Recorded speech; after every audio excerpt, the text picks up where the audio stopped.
Ibu, saya punya ibunya guru saya. Saya punya guru salah satunya dan yang tercinta di hati saya, Sayyidil Habib Umar bin Hafid. Guru saya. Beliau punya ibu namanya Hubabah Zahra. Almarhumah, baru meninggal masa-masa deket pandemi. Ya Bu ya, baru aja beberapa tahun silam meninggalnya.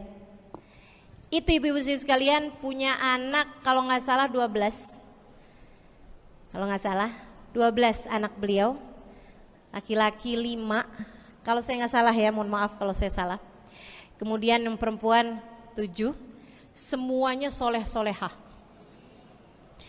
Semuanya Bu jadi orang-orang yang luar biasa, yang terutamanya anak yang pertama yaitu Habib Ali Masyhur jadi mufti pada zamannya di Kota Tarim. Sampai wafatnya beliau masih sebagai mufti.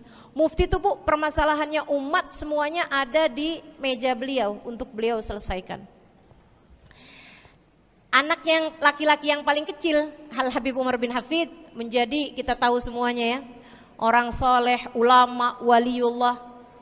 Ibu-ibu sekalian, kita mau tahu nih anak-anak soleh-solehah semacam itu ibunya kayak gimana gitu. Karena Bu mohon maaf, walaupun memang Nabi Nuh, nabinya udah soleh, anaknya nggak soleh, kan begitu ya?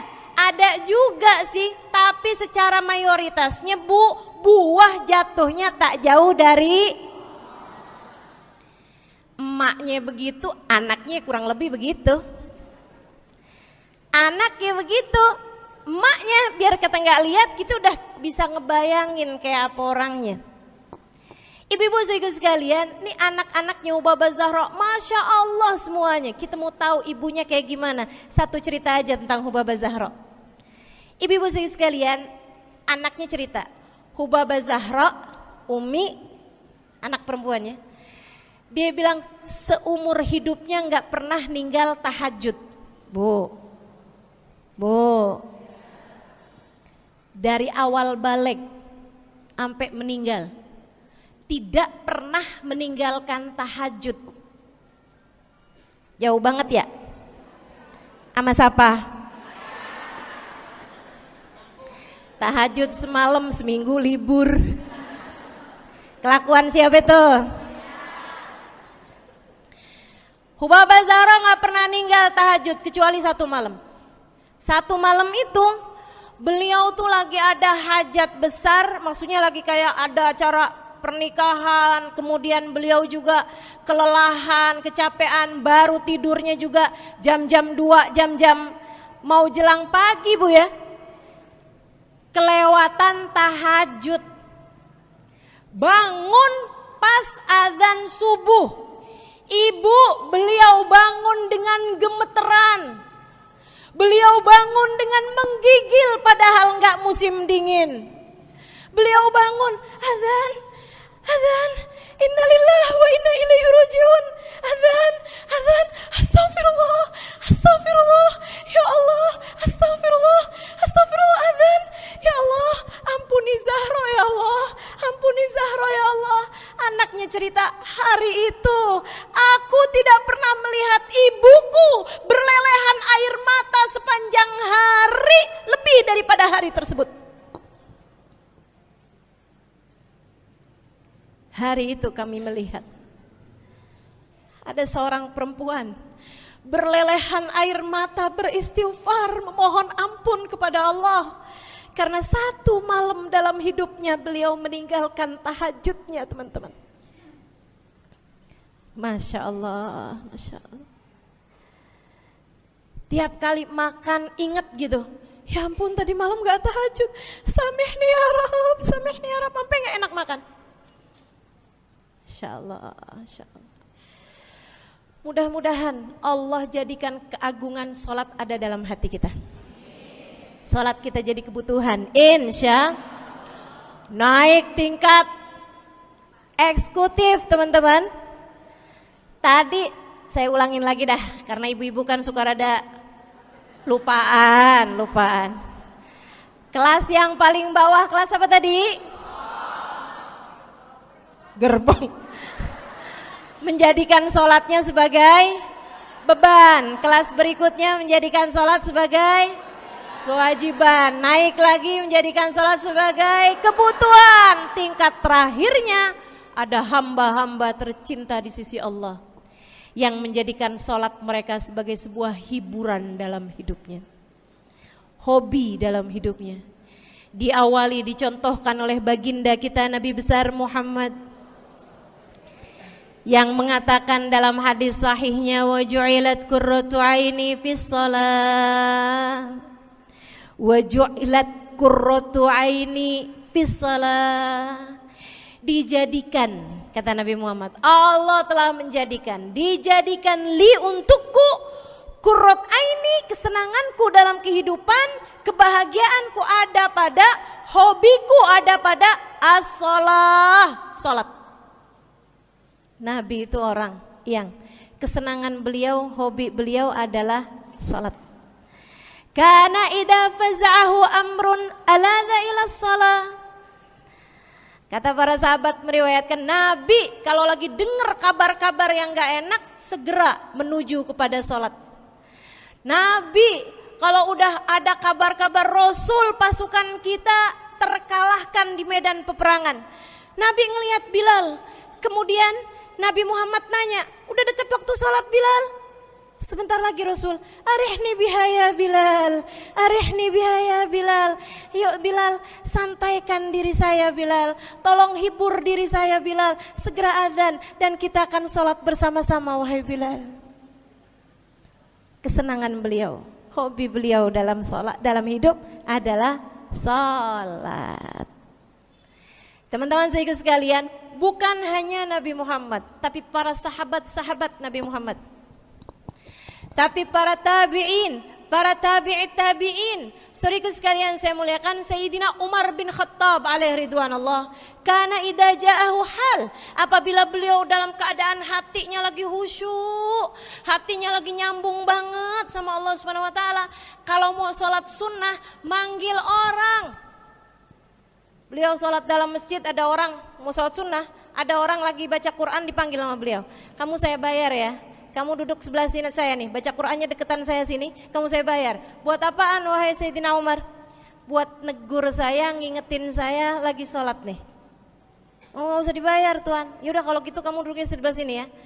Tugas saya apa Tuan? Kalau kamu lihat saya sholat berdirinya kelamaan, ingetin saya buat ruku. Kalau kamu lihat ruku saya kelamaan gak bangun-bangun, ingetin saya buat bangun. Kalau kamu lihat sujud saya kelamaan, ingetin saya buat duduk. Karena saya sekarang ini kalau lagi berdiri baca Al-Quran lupa buat ruku. Dari nikmatnya bacaan Quran beliau.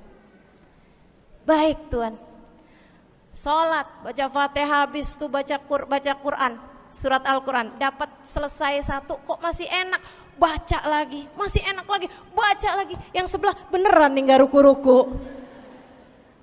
Beliau berdiri kemudian bilang, Tuan ruku, gak kedengeran. Beliau berdiri deketin telinganya, Tuan ruku, belum kedengeran juga.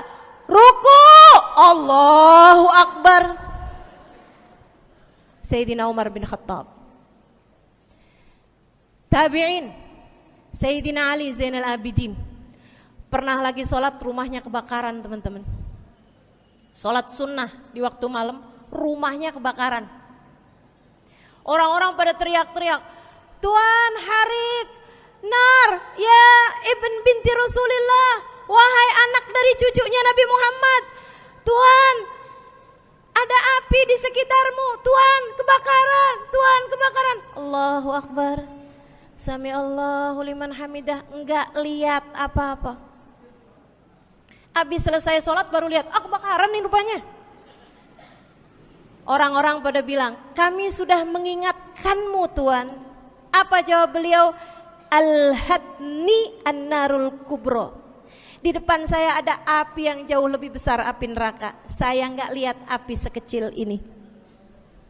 Masya Allah. Saudaraku sekalian yang saya muliakan, para ulama Allah Subhanahu wa taala. Terakhir saya mau ceritakan Sayyidil Habib Abu Bakar As-Sakran, penulis Wirid Sakran. Kalau teman-teman pernah tahu, beliau saudaraku sekalian saya muliakan dapat julukan As-Sakran, orang yang mabuk. Karena mabuk kepada Allah Subhanahu wa taala.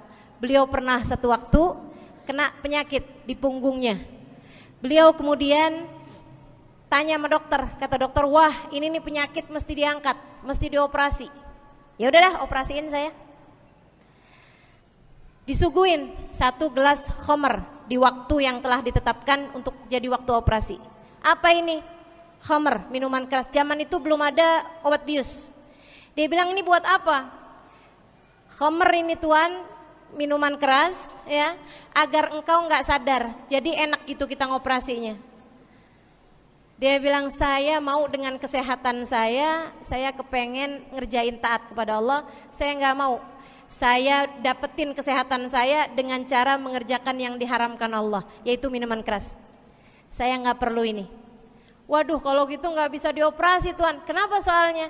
"Ya nanti kan kesakitan, nanti susah operasinya gitu." "Oh gampang, kalau kalian pengen bikin saya nggak sadar, nggak perlu minuman keras." "Terus gimana?" "Operasikan kalau saya sedang sholat." Maka mulailah dokter-dokter udah pada siap.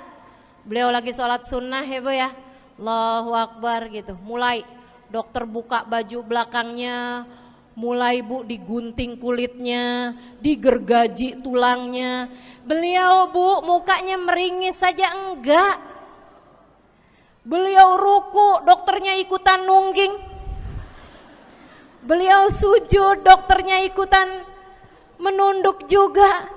Beliau sholat nikmat banget.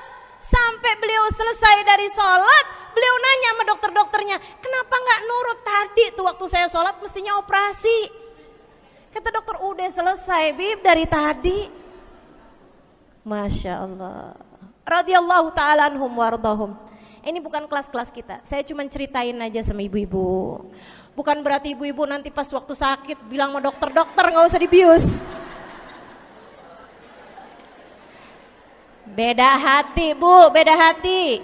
Ibu ya, beda iman, beda semuanya kita sama mereka. Yang pasti, makanya saya kan yang ini nggak doa nih. Pas yang kebutuhan tuh baru saya doa. Kenapa? Karena kayaknya tingkatan kita dah Bu ya, mentok dah di sampai kebutuhan itu dah. Insya Allah, mudah-mudahan Allah jadikan kita orang yang menjaga salat insya Allah. Rabbi jalni muqimas salah wa min dzurriyyati amin. Rabbi jalni muqimas salah wa min dzurriyyati amin. Rabbi jalna muqimis salah wa min dzurriyyatina rabbana wa taqabbal du'a ala hadhihi niyyah bi kunniyah salihah ila